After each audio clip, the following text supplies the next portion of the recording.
Looks like we're well into the home stretch, viewers. Welcome to episode 9 of the Road to Sonic Generations. Today we should be playing the first game that set the standard to all 3D Sonic games up to this point. Brought to you by the Hedgehog Engine. Loading. Sonic Unleashed, otherwise known in Japan as Sonic World Adventure. Yes, there was your Sonic Adventure 3 that most of you have been pining for, though it probably wasn't all you were expecting it to be. Loading. Yeah, sorry about that. I downloaded the DLC levels for this game, and that in turn makes the title screen load up much slower. Eggman Land! I lost so many lives on that level, my first time. Alright, while we're trying to find the level of choice we're supposed to play here, you know how I said in the previous episode that Crisis City was my favorite level pick that Generations have made thus far? Okay, we found it. Let's pass time for a moment. We're not playing any night levels, they last way too long. There we go. Alright, Rooftop Run from Spagonia.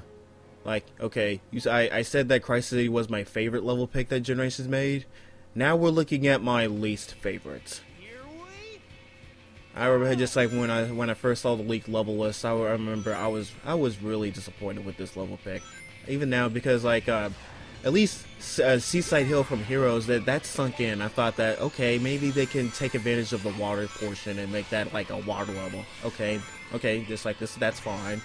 But even now, I can't really see anything they can add to Rooftop Run that we already don't have in this version that we're playing right now.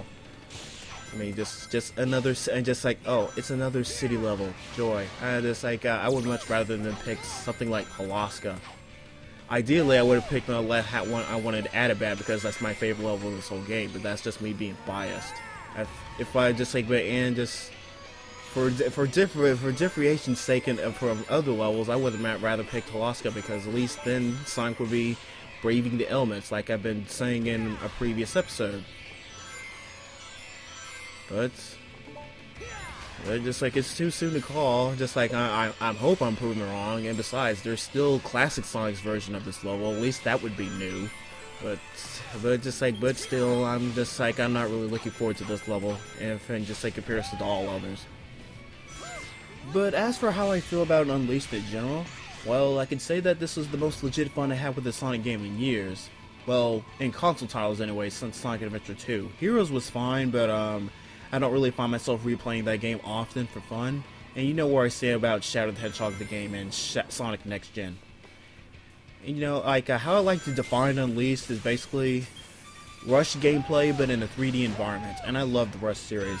So when I first saw screen capture of this game and read up on info about it, I was all like, yeah, this is right up my alley. I think I could enjoy this game. And I really feel like Sega's onto something with this system. I feel like just like they should definitely keep it, but just like work off of what you got so far. Just like can work out all the flaws. Like this boost right here. This boost is so overpowered in this game. It's ridiculous. Like count back when I first used this particular boost and see how long I last. And I stop right about here. Yep. And I do a short boost again just to go through the window.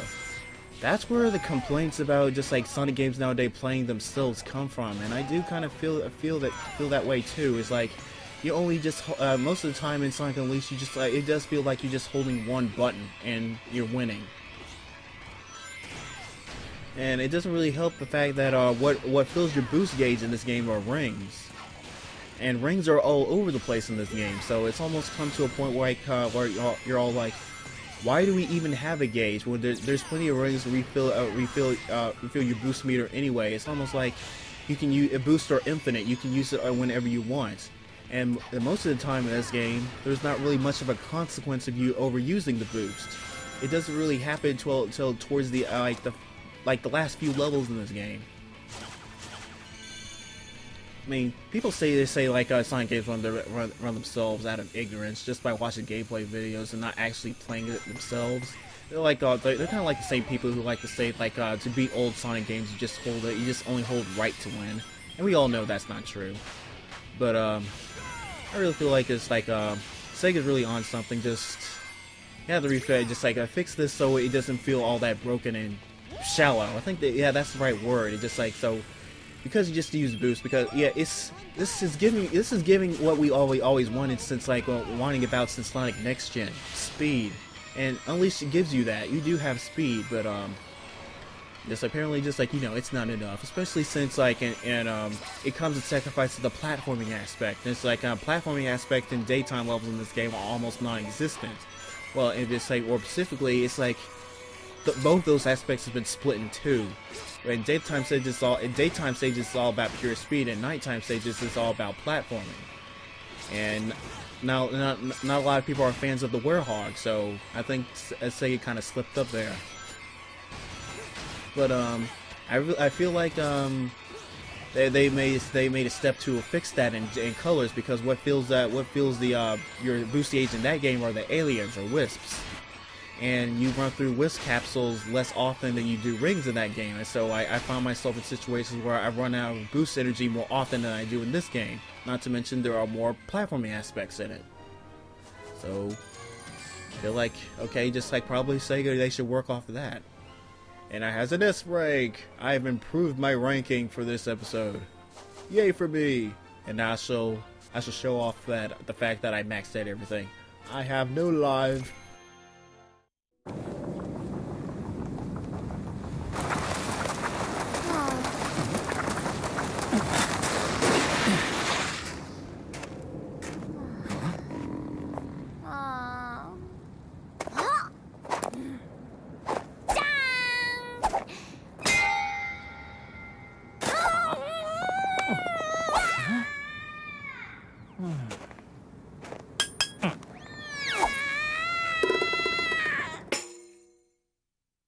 Hope you enjoyed that little commercial. Now then, as much as I like to end things off by playing through Adabat, my favorite level throughout this whole game, it made this episode last a bit too long in my taste, so I decided to play through Halaska instead.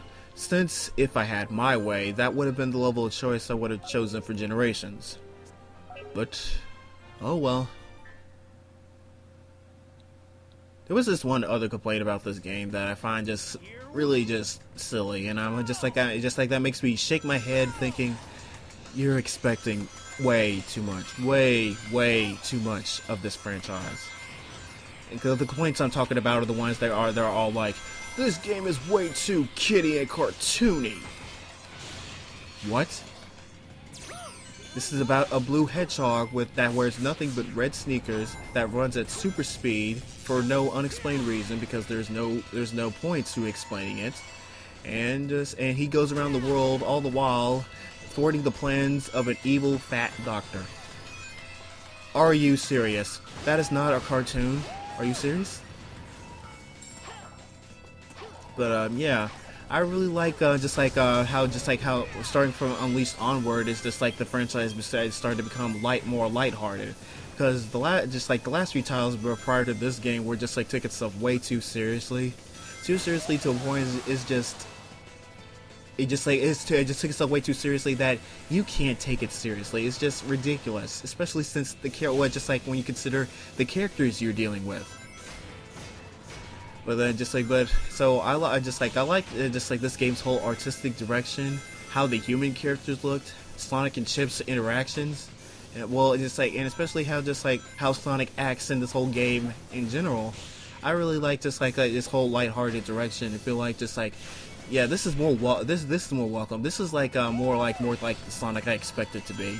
You know, they're busy having fun. Even they're on this whole big adventure. They have a bit of their own epics, but they're having fun. They're having laughs along the way. They're not it's all a bit of fun. We're not taking this too seriously. And and they continue that into Colors, even though Colors does tend to range into like corniness that you would see in American Saturday morning cartoons from the old days, but we'll get into that later. Oh right, there was also one other big thing about Sonic Unleashed, the fact that there are two different versions of this game. Just like so we have the 360 and PS3 version, which I consider the true version of that game, simply because Sega, I find that Sega advertised this version of the game more often. And then we have like I guess Sega wanted to appeal to the Wii and PS2 owners, and just make a completely different version of Unleashed, similar in gameplay, but it looks different. And then it comes to like, okay, we're just dividing the fan base even more, but it's just like now we have to argue which version is better. I prefer this version actually, because like my friend Jack Shattuck has the Wii version. For what I've seen, it feels kind of bland and boring to me. Though a few exceptions, I do say I feel like the Wii version of Halaska is looks a lot more fun than this version, but you know, that's just an exception. But otherwise, I do prefer this version better. Speaking of, if you do have that version and you're able to record gameplay footage, I would like it if you video response it to this video, just to show that version off. Another S rank, and I improved my record. So then, that concludes this episode, viewers. Next time, we shall be concluding the modern era, playing a game that I had completely underestimated. See you then!